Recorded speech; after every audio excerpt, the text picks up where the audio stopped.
लीजिए सुनिए सूर्यकांत त्रिपाठी निराला के लिखे उपन्यास काले कारनामे का भाग 13 मेरी यानी समीर गोस्वामी की आवाज में। दूसरे दिन 8 बजे 2 सिपाहियों के साथ थानेदार आए। धर्मशाले में उतरे। गांव के जमींदारों को बुलाया। चारों ओर हलचल मच गई। सबको निश्चय था कि रिपोर्ट हो चुकी है।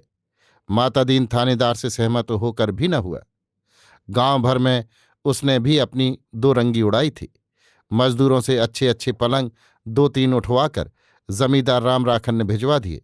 साथ कालीन, घर में पूड़ी और साग का नाश्ता बनाने के लिए कह गए। थानेदार को ये पसंद नहीं, मगर हिंदुओं के गांव में मुसलमान पकाने वाले के ना होने पर ये खाना स्वीकार कर लेते हैं। साथ में कह भी देते हैं, हमारा खाना तो आप लोगों को मालूम है, बगैर उसके मज़ा नहीं आता, न पेट भरता है। 3-4 पीपल, पाकर और महुए के पेड़ धर्मशाला के आसपास हैं। कुछ ही दूर एक पक्का तालाब, पक्का कुआं, स्वच्छ जल वाला धर्मशाला के साथ लगा हुआ है। बगल में लड़कों ने एक अखाड़ा गोड़ रखा है कूदने के लिए। पीपल के नीचे चबूतरा है, जिस पर पीपल की जड़ के साथ शिवजी रखे हुए हैं। गांव का ये एक सबसे अधिक मनोहर स्थान है। यहाँ से 3-4 लीकें दूसरे दूसरे गांवों को कटकर गई हैं। अगल बगल खेत और बागात हैं। दिन का दृश्य बड़ा ही सुहावना हो रहा है। खरीफ की हरियाली मन को मोहे ले रही है। पुरवाई के झोंके मतवाली किए जा रहे हैं। कुछ ही फासले से गांव शुरू है। पेड़ों पर बुलबुल, तोते, रुकमने, गलारें, कबूतर आदि चहकते और गटरगूं करते हैं। आम की कुंजों से पपीहे और कोयल की होड़ सुनाई पड़ रही है। थानेदार ने यहां डेरा इसलिए जमाया कि अपना दल यहां तैयार कर लें, तब मामले में हाथ लगाएं। चौकीदार से जो कुछ उनको मालूम हुआ था वो बहुत पायेदार बात न थी। दूसरे मुंशी के जरा चले जाने पर रिपोर्ट लिखाने वाले मिश्र का थाना छोड़कर चला जाना शक पैदा कर रहा था। फिर भी पुलिस पर कोई आक्षेप न हो, इसीलिए उन्होंने तहकीकात करनी चाहिए, मगर छिपे तौर से। चौकीदार के कहने के अनुसार सिपाहियों ने मुख्य मुख्य आदमियों को बुलाया। सधे लोग कौवे की तरह एक दूसरे को देखते हुए आगे पीछे चले। चौकीदार एकांत समझकर मिश्र जी के पास गया और दोनों हाथों से बिल दिखाकर थाने की मनोभावना समझाई और हिम्मत बांधते हुए कहा, ढीले न पड़ना, कहकर चला गया। मिश्र जी एकांत देखकर पहलवान के यहाँ गए और बाहर से आवाज दी। बुलाए जाने पर सिपाही की पगड़ी देखकर पहलवान को जूड़ी चढ़ाई थी। जब मिश्र जी ने आवाज दी, उन्होंने डर भूते स्वर से रजाई के भीतर से कहा, अरे जूड़ी चढ़ी है, क्या काम है? घर में कोई नहीं है। मिश्र जी ने कहा, ओढ़े ओढ़े चले चलो, नहीं तो मामला समझ में ना आएगा। दोस्त और दुश्मन की पहचान जाती रहेगी।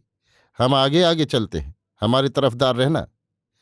पहलवान ने आवाज दी, जब तुम कहते हो तब चलेंगे, रजाई की जगह चदरा ओढ़ लेंगे, कहकर जोर बांधा कि मददगार है। राम राखन अपने पूरे सहायकों के साथ मामले को साध कर आगे पीछे चले। राम राखन, लीलाराम, रमाशंकर, यमुना प्रसाद, देवी प्रसाद, शिव कुमार तथा गांव के और जमींदार और महाजन एक एक करके पलंग पर बैठे हुए थानेदार के पास पहुंचे और कमर भर झुककर सलाम करते गए। फिर दूसरी चारपाइयों पर अदब के साथ बैठते रहे। गोड़ित लोगों को तंबाकू खिलाता और हुक्का पिलाता रहा।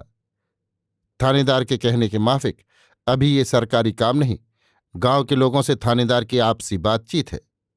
इसी बीच मिश्र जी आए और साधारण रूप से थानेदार को सलाम किया। यह मिश्र जी का बड़प्पन राम रखन की नज़र में आने वाला नहीं, और जबकि वो मुद्दई है। उन्होंने मिश्र जी को बुलाकर नहीं बैठाला। ये बात मिश्र जी को खटकी, मगर कुछ बोले नहीं।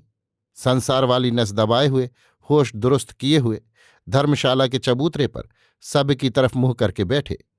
उनके बड़प्पन की तरह ये चबूतरा भी चारपाइयों से ऊंचा था। तेल लगाने के सहज स्वभाव से राम राखन ने हाथ उठाकर कहा, सरकार के सामने शासन से ऊंची जगह ऐसी हालत में मिश्र जी आपको न बैठना चाहिए। मिश्र जी ने कहा, अगर आप इस चारपाई को उठाकर धर्मशाले में डाल दें और थानेदार साहब बैठें तो और शोभित हो जाए। थानेदार को मुसलमान समझकर मिश्र जी ने जमींदार पर धार्मिकता का एक हाथ रखा। जमींदार खामोश रह गए।